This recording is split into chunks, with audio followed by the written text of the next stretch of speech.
Hey guys, it's Martin Cliffe here and welcome to another video. Last week, in terms of YouTube time, we built this pedalboard and now it is time for the playthrough. In real time it was actually yesterday I built the board, so I'm still sick, still working on it, so I apologise. I'll try and speak as little as possible so that my voice holds out. But yeah, really happy with the tones I'm getting off this board. That's always going to be the core tone, the kind of clean tone with just a little bit of delay.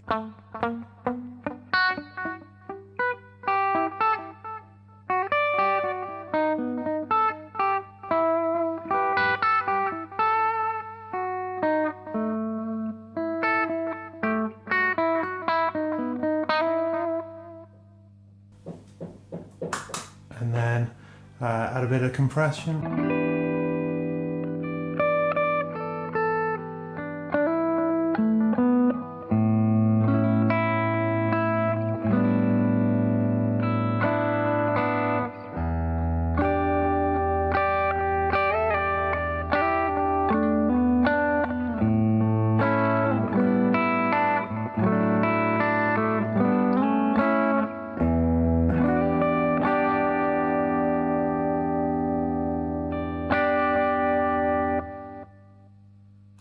And beyond that, the board kind of is split into essentially two sections. There's the gain section, which is the Sheba drive.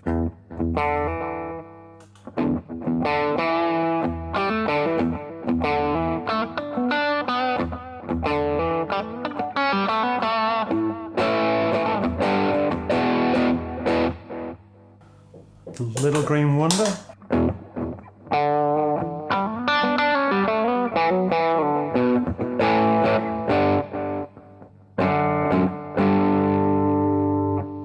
A little bit brighter, a little bit more mid-humped, less gainy, a little bit more volume. The Royal Blue Overdrive.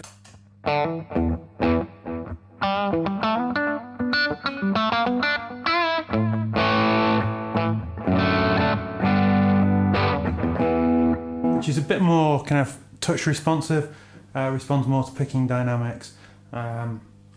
Yeah, great pedal. Again, not a whole lot of gain going on. A little bit more low end on that one. And then I can easily stack them.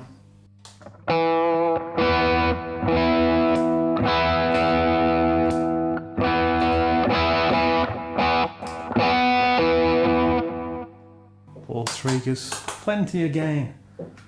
One of the key things is that there's not a lot of noise going on in this, which is pretty cool. Yeah, I managed to eliminate the MXR Smart Gate from the whole signal chain, which was definitely something I was very keen to do. And then there's the kind of fun stuff, wacky stuff. Obviously there's a boost, my Coco Boost Reloaded at the bottom left, which literally just makes things louder.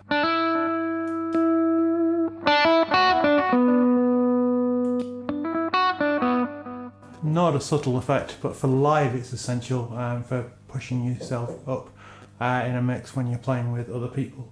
Not something I use very much on my own because generally I can hear myself playing. And then we have the auto wah.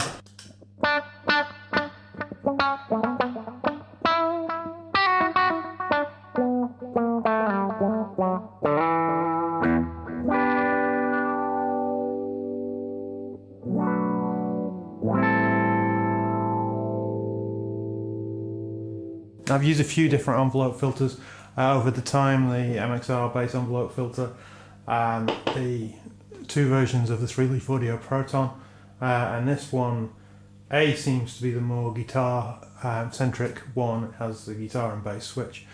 I've got that set to guitar, but also it just it seems to respond to picking dynamics really well. The Proton was good, but this is better. Then there's the octave pedal.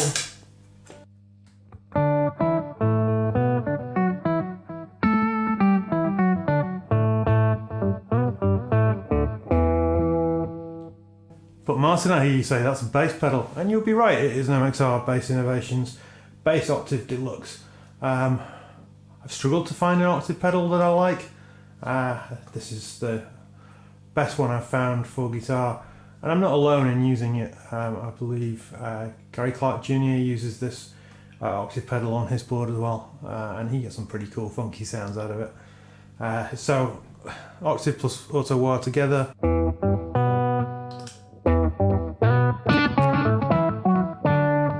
Maybe I need some compression on there just to keep control of the peaks a little bit.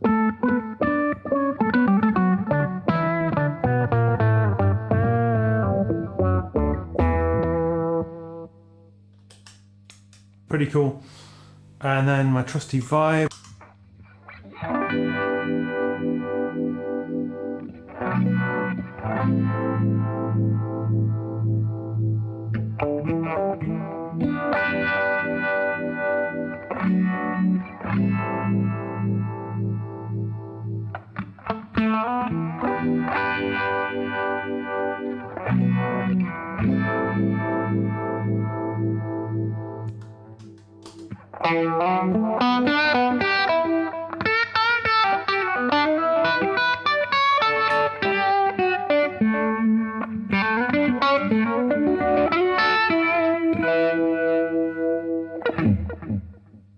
Pretty cool. And the final pedal on the board, other than obviously the tuner, is the Jackrabbit Trem, which I have set for a kind of medium slow, not too deep, just enough to give some movement.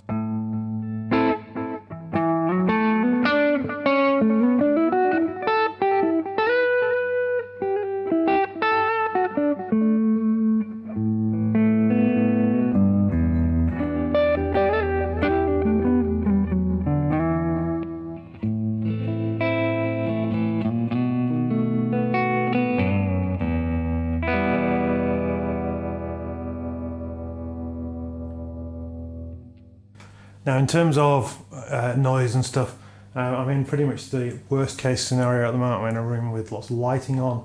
I'm on a coil tapped humbucker, so no fancy single coil, silent single coil treatment or anything here.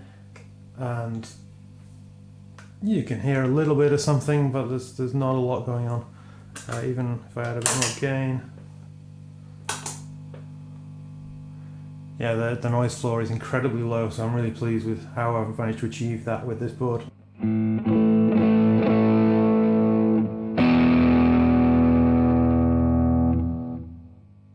So yeah, really happy with the way everything's worked out. You may ask, why is the tuner not in the signal chain? I know a lot of people like having a tuner as a mute switch, and I'm not averse to that idea at all, but I'd much rather know that I'm in tune all the time. So this tuner responds all the time to what I hear. One weird quirk that I discovered early on was that one of my two buffer units it's not broken, but it's wrong. By which I mean the phase reverse switch is actually operating in reverse from the way it should. So I set it up as I expected with the reverse switch out so that the amp should be in phase, and I was getting a really thin, weedy sound, which I can demonstrate. So that's with the switch in for phase reversed.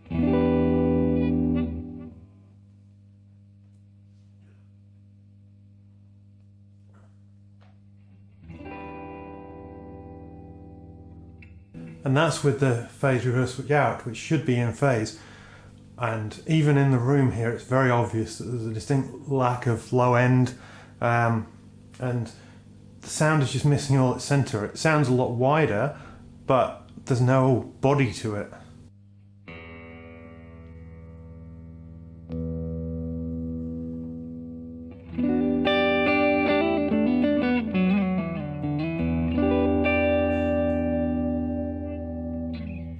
So that kind of goes some way to explaining a few issues I've had with boards in the past with using these subwoofers. Probably long term, the logical thing to do would be to switch the two units around, because it doesn't matter about the phase of the isolated output coming out of the input, because that's only feeding the tuner, and that doesn't need to be in phase or out of phase. It just needs to get a signal. But yeah, the two amps are not out of phase with each other, because I can run them from a stereo pedal and they sound fine. But I've had to turn on the phase reverse on that buffer just to get it sounding right. One of those bizarre quirks. Anyway guys, thanks for watching. Please remember to like, comment, subscribe. I'll see you next week with more content. Until then, greetings from Bucharest. See you soon.